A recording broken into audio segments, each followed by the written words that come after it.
Hello, friends, comrades, compadres, fellow creatures of life. This is part of our philosophy reading playlist, different from our philosophy lectures playlist. This is A.C. Grayling's The History of Philosophy.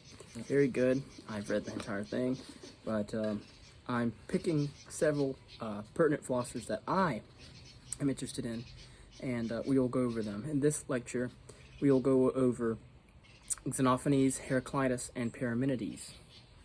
And then we will end with Parmenides and pick up with Zeno of Elea in the next chapter.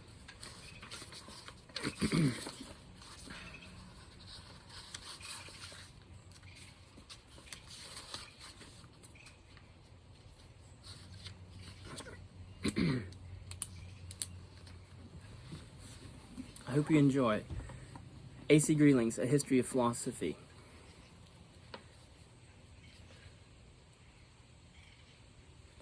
Xenophanes. Xenophanes' history lies somewhere after the middle of the 6th century BCE, making him a contemporary of Pythagoras, but he lived a long time, dying in his 90s after a life of wanderings. We have a quotation from him which says, quote, "By this time 67 years have tossed my careworn soul up and down the lands of Hellas, and these wanderings began 25 years after my birth," end quote, thus making him 92 at the time he wrote these words. We can imagine these words as a reply to a question he asks in one of his poems, quote, "This is the kind of thing we should say by the fireside in winter, as we lie on soft couches after a fine dinner, drinking sweet wine and crunching chickpeas. What country do you hail from, good sir, and how old are you? And how old were you when the Mede came?" End quote. The reference to the Mede is to the conquest of Ionia by Harpagus, a Mede who served as a general in the army of the Persian king Cyrus the Great.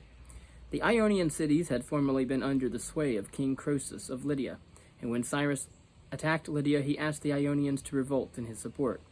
They refused, so after his victory in 540 BCE, Cyrus sent an expedition to punish them. Rather than submit to Persian rule, many of the Greeks sailed away from their cities. The entire population of Phocaea did so, resettling in Sicily. Xenophanes' poignant question, "How old were you when the Mede came?" doubtless resonated with the diaspora of refugee Ionians, who could still remember their homes on the eastern shore of the Aegean Sea. His dates, although uncertain, are bracketed by several facts. One is that he is said to have heard Anaximander lecture. Another is that he referred to his contemporary Pythagoras in the past tense, which indicates that Pythagoras died before he did. An unreliable tradition says that he was a tutor to Parmenides, which would place him in southern Italy sometime in the last 2 decades of the 6th century BCE. In his own turn, Heraclitus referred to Xenophanes in the past tense, suggesting that he was dead by the time of Heraclitus' maturity in the early 5th century BCE. Xenophanes' birthplace was Colophon, an Ionian city between Miletus and Ephesus, and therefore close to Pythagoras' birthplace of Samos. Assuming the references in his fragments mean they seem to mean, he left Colophon when it fell to Harpagus' army, aged 25, and thereafter wandered until his death. He wrote in verse on a wide range of subjects, some of them philosophical, though it is a matter of controversy whether he wrote a philosophical poem as such. Quotations of a philosophical bent mainly come from his satirical attacks on Homer and Hesiod, other historical writers whose anthropomorphic accounts of the gods he despised. This latter is indeed one of the most distinctive facts about Xenophanes, his emphatic rejection of traditional religion and its anthropomorphic Olympian deities. He argued that there is no such thing as divination. Such natural phenomena as earthquakes and rainbows are not messages from the gods, he said, but should be naturalistically investigated and understood. He was critical also of the Greeks' obsession with athletics and athletes, and the expenditure of public money on both, saying, quote, "Far better is our art, i.e. poetry, than the strength of men and horses. These are but thoughtless judgments, nor is it fitting to set strength before goodly art," end quote. He points out that even if there arises a boxer mightier, a runner swifter, a wrestler more skillful than others, quote, "the city would be none the better governed for that, It is little joy to a city if a man conquer at the games that does not fill its storehouses. End quote. In line with his attitude to inquiry, he took a keen interest in the natural world, noting the presence of fossils of fish and seaweed on mountaintops, and speculating about meteorological phenomena and the extent of the world in both breadth and depth. Regarding this latter, he thought that the earth extended indefinitely downwards, and that therefore the sun could not circle beneath it at night. Instead, there is a new sun every day, gathered together out of many small fires. It is in Xenophanes that we read the anecdote about Pythagoras hearing a dead friend's voice in a dog's house. This was in satire on Xenophanes' part. He thought the doctrine of metempsychosis silly. He was scathing about Homer and Hesiod because they ascribe to the gods all things that are a shame and a disgrace among mortals, stealings and adulteries and deceivings. He said that, quote, if oxen, horses, or lions had hands and could paint with their hands and produce works of art as men do, horses would paint the forms of the gods like horses, and oxen like oxen, end quote. He thought instead that there is a God which is nothing like anything we know, and which, seat below, might in fact be the same thing as the world itself. In the passages where he addresses topics central to the thought of his Ionian predecessors, he shows that he knew their ideas well, and had been influenced by them. Quote, all things come from the earth, and all things end in the earth. All things are earth and water that come into being and grow. End quote. He seems to have thought that the earth is being progressively dissolved into the sea. Quote, all human beings are destroyed when the earth has been carried down into the sea and turned to mud. This change takes place for all the worlds. End quote.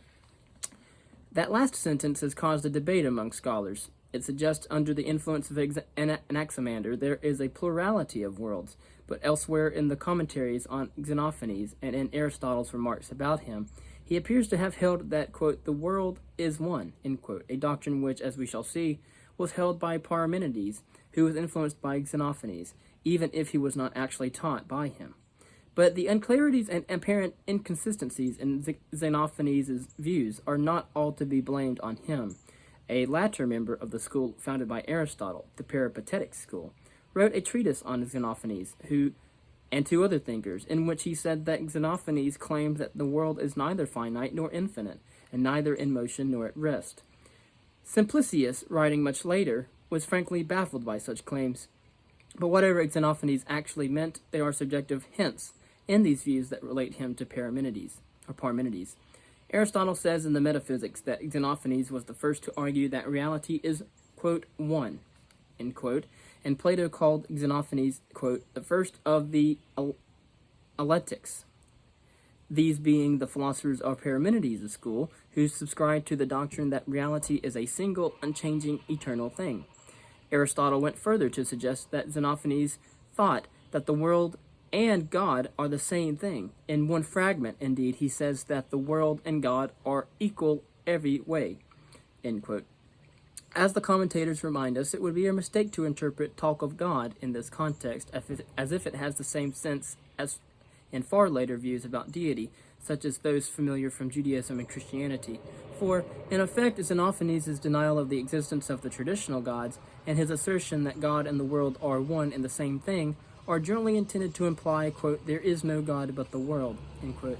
Apart from the connection with Parmenides' views, these notions, if indeed this is what Xenophanes meant, also anticipate the philosophy of Baruch Spinoza, who lived more than 2,000 years later. Something that anyone reading these pages might cherish in Xenophanes is his account of a dinner of philosophers, in which he writes, quote, the floor is clean, so are our hands, and so are the cups. A mixing bowl stands by, and another bowl of gentle flower-scented wine. There is cold, sweet, pure water, golden loaves of bread, and a magnificent table laden with cheese and rich honey. End quote.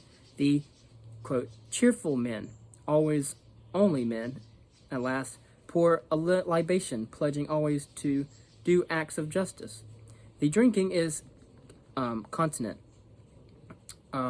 just enough to allow everyone to get home afterwards unaided. And the talk is not of myths and wars, but of excellence, or in the Greek, arete. Heraclitus. One sure way to live in philosophical memory is to issue striking remarks that are obscure or ambiguous, or better still, a mixture of both. Heraclitus is an example.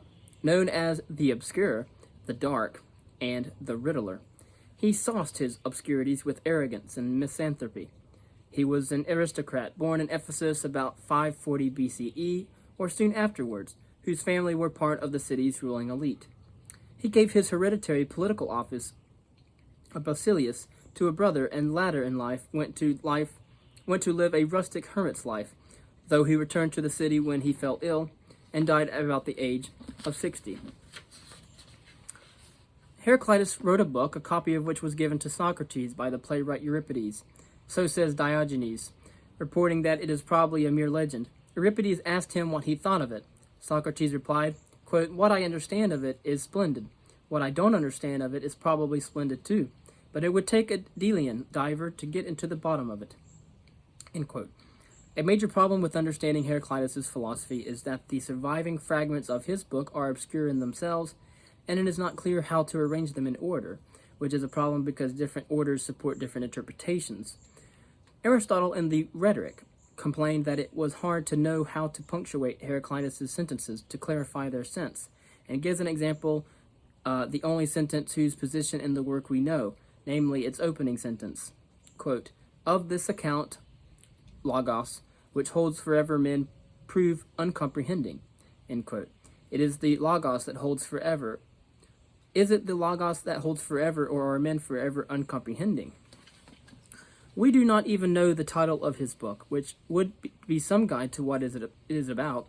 Later doxographers said that it had 3 parts, one on nature, one on politics, and one on theology. This is a break with the philosophical tradition to that point, in ranging more widely than cosmology. But which of these subjects contained the main point of what he wished to say? Given that it appears to have been written in a consciously oracular style, one imagines that comparisons with Nietzsche's "Thus spake Zarathustra" might be suggestive, and perhaps with its author too. One can see how difficulties increase. The account Heraclitus gives of the nature of the world is accompanied by remarks on perception, knowledge, and inquiry. Nature loves to hide. The eyes are more exact witnesses than the ears. Does he mean to observe for oneself is better than to listen to what others say? Even those who, like Pythagoras, engage in scientific inquiry do not get things right. The learning of many things does not teach understanding, otherwise it would have taught Hesiod and Pythagoras, and again Xenophanes and Heraclitus. In any event, Heraclitus thought that he had grasped the correct logos, a word used by Greek philosophers in such a variety of ways that it can be taken to mean any and more of account, theory, framework, word, reason, significance, principle, and as we might say, the underlying logic of something. One reasonable reconstruction of Heraclitus' account is as follows. Everything is in flux, as Plato put it in the Cratylus. Heraclitus says that all things pass and nothing stays, and comparing existing things to the flow of a river, he says that you could not step into the same river twice.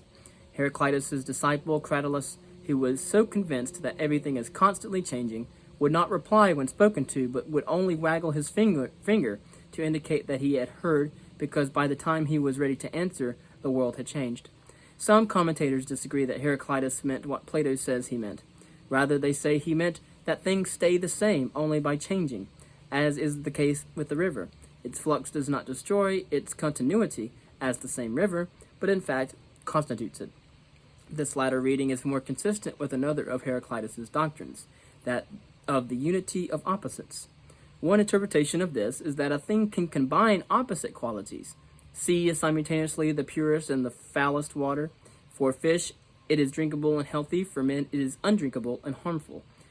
Likewise, youth and age, waking and sleeping, life and death are the same thing in us, for having changed round, they are these, but when changed round again, they are those. Though in these cases not simultaneously, but others of his fragments seem to say that opposites are in fact identicals. The straight and the crooked path of the fuller's comb is one and the same. The way up and the way down is one and the same. These remarks are true. A staircase is both up and down simultaneously, differentiated only by whether you are ascending or descending. Men do not know how what is at variance agrees with itself. It is an attunement of opposite tensions, like the bow and the lyre. Another identification of opposites requires, however, a more studied interpretation. One fragment says, good and ill are one. Does this imply a version of Hamlet's? There is nothing either good or bad, but thinking makes it so? Most likely, the explanation is deeper, for Heraclitus seems to have held that it is by the conflict or tension that holds opposites together that existence itself is made possible. Quote, Homer was wrong to say, would that strife might perish from among gods and men?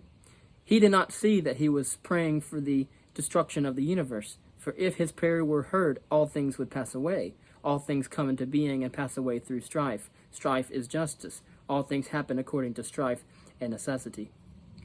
Following Aristotle, many commentators see Heraclitus as conforming to the tradition of the earlier Ionians and being a material monist, that is, as holding the view that there is a single underlying material, arche. As we saw, his predecessors had successively nominated water as the thing which constitutes all things, the infinite, and air. He nominated fire. The cosmos, which is the same for all, was not made by gods or men, but it was ever, is now, and ever shall be, an ever-living fire, parts of it kindling and parts of it going out. Fire is lack in abundance. All things are in exchange for fire, and fire for all things. End quote. Fire turns into water, and half of water turns into earth, and half into a fiery wind, and both can turn back into water, and water back into fire. These changes are the result of the strife that is an application of justice, which reverses the domination of one thing by another. It might seem that the fact of external flux and change makes knowledge impossible, and Plato thought that Heraclitus meant this. But his remarks about the value of learning, his criticism of others for not achieving understanding, even though they study and inquire, suggest otherwise. Indeed, it appears that he attached great ethical significance to knowledge. Quote, sound thinking is the greatest virtue and wisdom. It is to speak the truth and act on a proper understanding of the nature of things. End quote. This is why he says of himself that his preference is for, quote, seeing and hearing and learning, end quote. Pythagoras had taught a way of life. Heraclitus offers wisdom teaching of his own. Like many others, he counseled moderation and self-control in such activities as drinking and eating, but unlike many others, he frankly extolled the pursuit of fame. The best choose one thing above all else, everlasting fame. Since he also thought that the best depths occur in battle, it is not clear that he meant philosophical fame. He said character is fate, and that it is not good always to get what one wants. In politics, he advocated the rule of law. Quote, the people must fight for the city's laws as for its walls, and a wise choice of rulers. Both pieces of advice are consistent with the idea that there is a cosmic logos, which can be interpreted as saying the cosmos is governed by universal laws, and that rationality, the rational apprehension of these universal laws, applies as much to ethics and politics as in cosmology. But he was not a proto-democrat. He had no time for fools and the many, the mob. Most men's teacher is Hesiod. They are convinced he knew most things, he a man who could not recognize that day and night are one. It cannot be denied that other and latter philosophers were struck by Heraclitus' views. How can one say influenced by them, given that neither they nor we are quite clear what they were? Of course, his contemporaries and successors had their interpretations of what he meant, and they were doubtless influenced by those. But one could extrapolate quite different results for latter thinking from this.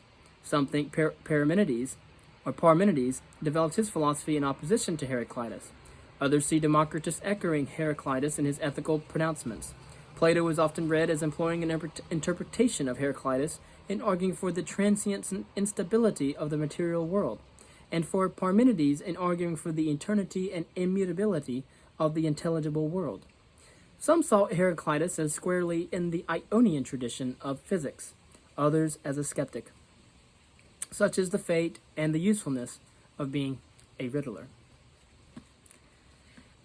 Parmenides.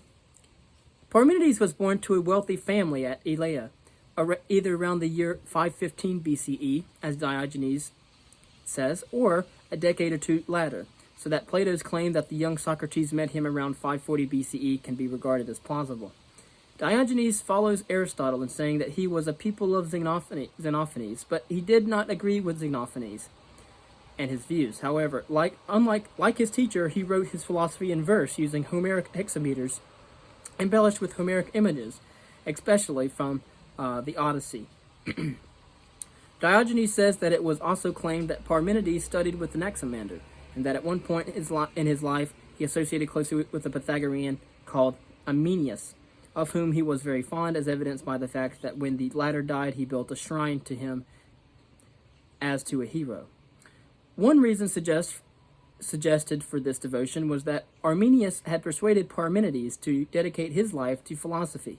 Some of the doxographic traditions described Parmenides as a Pythagorean, and there is no reason to think he might not have been one in his early days, though by the time he wrote his poem, he no longer was. Parmenides' poem tells of a young man who is taken up in a chariot to meet a goddess, who promises him that he will learn all things from her. This was a literary device. In Islam, a comparable device is taken to be literally true. This is one of many differences between philosophy and religion.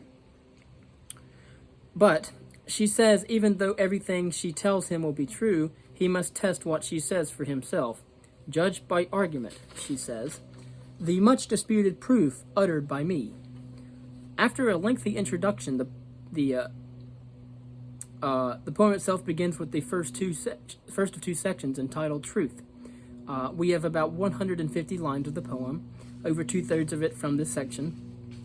The second section is entitled Opinion, and the goddess warns that it concerns a view of the world that is deceptive. It is about our ordinary sense-based view of the world, and the senses are misleading. By contrast, the first section, Truth, tells us that knowledge is properly so called is possible only in relation to what is, to reality, because what is not literally cannot be thought or said. Only reason can get us to the truth about what is.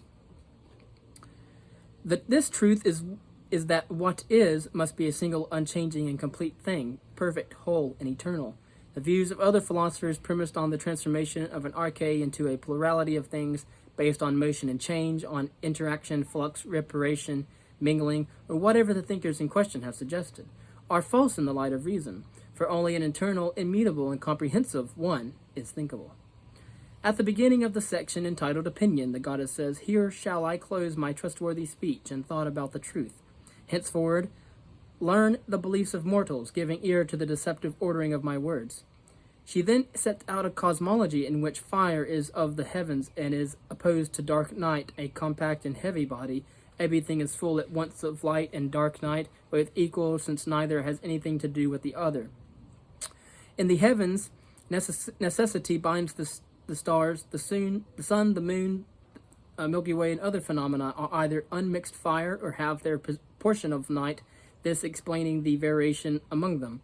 And in the midst of these is the divinity that directs the course of all things, for she is the beginner of all painful birth and all begetting, driving the female to the embrace of the male, and the male to that of the female. But this way of opinion, or way of seeming, is to repeat deceptive. It is the path wandered by nothing, two-headed mortals, who think they live in a world of contingency, plurality, and change. On the deceptive evidence of their senses, they believe that things can both be and not be, because, for example, a thing can have a certain property at one time and lack it at another. Do not follow this path out of habit, relying on your senses. The goddess again warns the young man, judge by reason.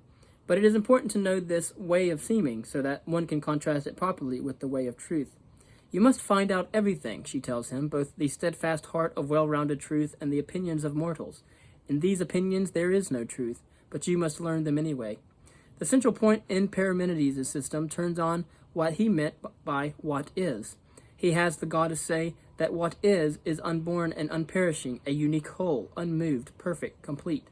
And she adds, nor was it once, nor will it be, for it is now, one, continuous. The question this raises is what is physical, or is it a non-physical thing? An abstraction like the infinite, or perhaps a god? If it is physical, how do we make sense of the fact that on almost all views, spatio-temporal properties are distinctive, indeed defining of the physical, where Parmenides' what is both all there is, all space, and does not change, at the very least complicating what can be understood by time, if time exists at all. Obviously, this interpretive question is controversial, but the larger consensus is that Parmenides viewed the what is as physical. One fragment describes it as a sphere, and Aristotle stated that Parmenides did not believe in any sort of non-physical reality. Nor does he speak of a god or gods in connection with reality. The goddess of the poem is a literary device merely, but appears to regard what is as the universe itself, as everything viewed in totality as one thing, a plenum or complete fullness of physical reality. This raises the question whether the sphere is infinite, for if not, then space has to be finite, so that the sphere can fill it completely. Either way, if the sphere is physical, it has to comprehend all space, because it is unmoving and unmovable, and because it is unchanging, we have to either think that there is no such thing as time, or what is comprehended all time in one changeless present. This seems to be the meaning of the fragment stating, neither is there nor will there be time apart from being, because fate has bound it down to the whole and unmoved. End quote. That at least is consistent with the central thesis that reality is an unchanging one, on the view that time exists only where there is change. In the envisaged plenum of what is, there can be no change, and hence no time, or only an eternal present. Indeed, there can be nothing beyond or outside what is. The particular concepts of change and motion are empty. There could only be change and emotion if beyond what is, there is also what is not. In this sense, if you think with Anaximenes that the arche rarefies and condenses, then the change of one state more rarefied into the other state more condensed, and vice versa, presupposes that the state into which the arche changes, its aspect was, as it were, not there. There was no being more condensed, for the less condensed to become more of, for if there were no such not then existent state, then there would not be something for a different state to change into. Likewise, the Pythagoreans talk of the air outside the cosmos, which enters to separate the cosmos into distinct units and assumes the existence of what is not as the thing that motion and change act upon to turn into what is. The key point for Parmenides is that one cannot think about what is not, whereas anything that can be thought must be. It is the same thing that can be thought and that can be. It needs must be that what can be spoken and thought is, for it is possible for it to be, and it is not possible for what is nothing to be. Another way of putting this is to say, if you think, you must be thinking of something, therefore there cannot be nothing. Only what can exist, which can be thought. Only that can exist, which can be thought exists for the sake of what it is. Note that Parmenides does not offer mere assertions in the section on truth, he offers arguments. The striking contrast between the two sections of the poem lies in the fact that it is in the first we are asked to consider what is has to be comprehensive. It has the character of tautology, to say whatever is, and that one cannot think or say what is not, because what is not is by definition nothing. It appears paradoxical to think that one might have nothing as the object of one's thought. One might reasonably have much to say about how, in fact, we talk about what is not the case, which is possible, or was the case, or will be the case, but is not so yet, and so on. And so one might question the claim that the realm of the real and the realm of the conceivable are necessarily the same and exclusive. But at least these are deep challenges, and philosophy has grappled with them throughout its history. This is very different from saying there is fire and dark night, and the mixture of the two, and in the midst of things, the divinity that directs their courses. We see from earlier pre-Socratics that not all such theorizing, the arche is water, is air, is mere assertion, but rests on some sort of observational and inferential support. But the way of seeming in Parmenides' poem does not have quite that character, even if it borrows from what was undoubtedly an observational base in asserting that fire is of the heavens, because where could the light of the heavenly bodies come from if they were not themselves fires or emanations of fire?